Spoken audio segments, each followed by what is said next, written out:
Okay, folks, if you want to raise your hands if you have a question. I'm going to gamble on no hands up. Jordan Blackwell, please. Hi, Brendan. Can you hear me? Yeah, perfect, Jordan. First of all, can I have your thoughts on the performance, the results, and also the maybe a little bit of controversy around the late equaliser as well? I really feel for the players today because it feels a little bit deflating at the end when you concede from a set piece of game. Yeah, I thought West Ham started better. You could see, why they're in the top four, the confidence in their game, and then we conceded the goal, which was a poor goal from our perspective. And then you sense the anxiety in the ground. But I think as the half wore on, we started to find a little bit of comfort. And once we started to move the ball and keep the possession, in terms of look to progress with our possession, then we looked a threat. And it was just a case of reinforcing that at half time, because that's our mantra. We're a team that is, over this last period of time, have had our success through our game. And in second half, we started to take the ball, get in better positions, opened up the pitch.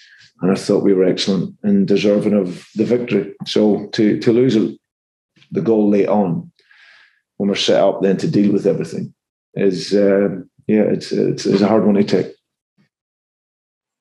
Did you feel it was handball? It certainly looked like it bounced off Craig Dawson's arm.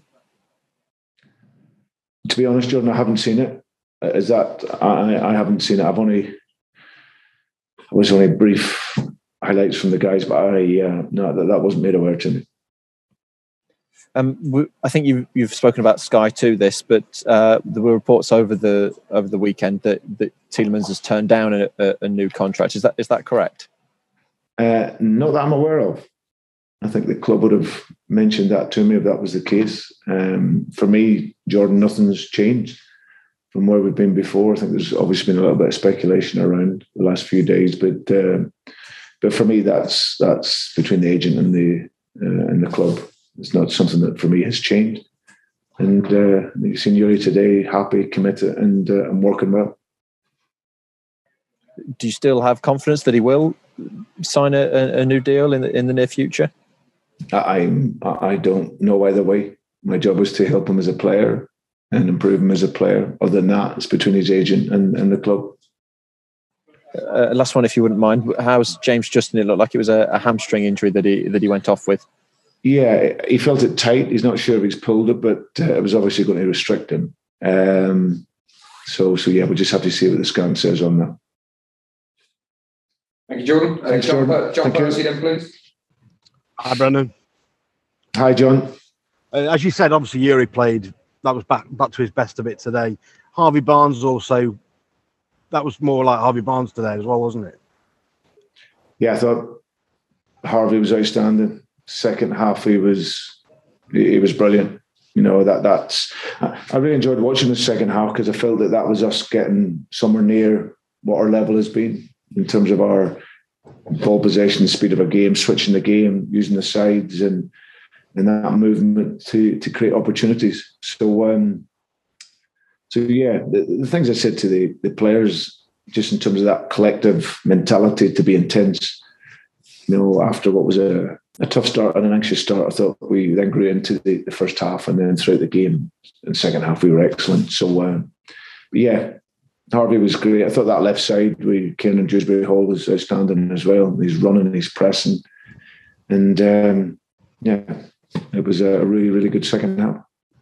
Have you had the response you wanted after what you said after the Forest match? Yeah. I said to the players today, I have no doubt that we'll return to the level that we want to be at. So in time that will happen.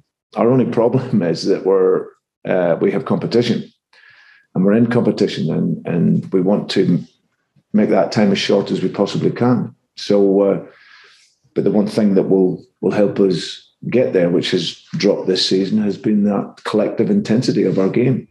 And I thought, in particular, in the second half, that pressing and that aggression, and because we want to have the ball, but in order to do that, you have to press the game, and that today was much, much better. And the second half is as fluent as well as we played for a number of weeks. Thanks, Brendan. Thanks, John. Thanks, John. Dave Armitage, then, please. Hi, Brendan. Hi, Dave.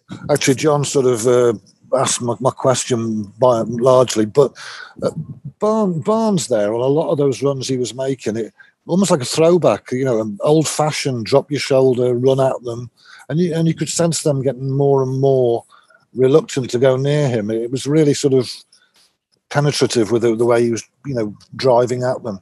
Yeah, well, the speed of our game really helped Harvey because we could switch it from one side to the other very quickly, rather than the ball moving slow. And then by the time he gets there, he's double marked. So the speed of our game, the progression in our possession was very good in the second half, and that allowed him time in the 1v1. And you've seen the problems that he gave Shafal. They make the change, and then obviously he creates the second goal. So now Barnesy was outstanding today, and now the challenge for him is to consistently produce that.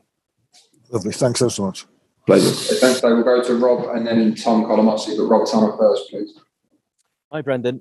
Okay, Tom. Can I just ask about the equaliser? Because when Yannick come on, he seemed to be a bit unsure of what he was supposed to be doing, because he stood and looked at the lads on the edge of the box as if he was going to pick one of them up, and then suddenly someone seemed to say something to him, and he ran and started to get hold of Antonio.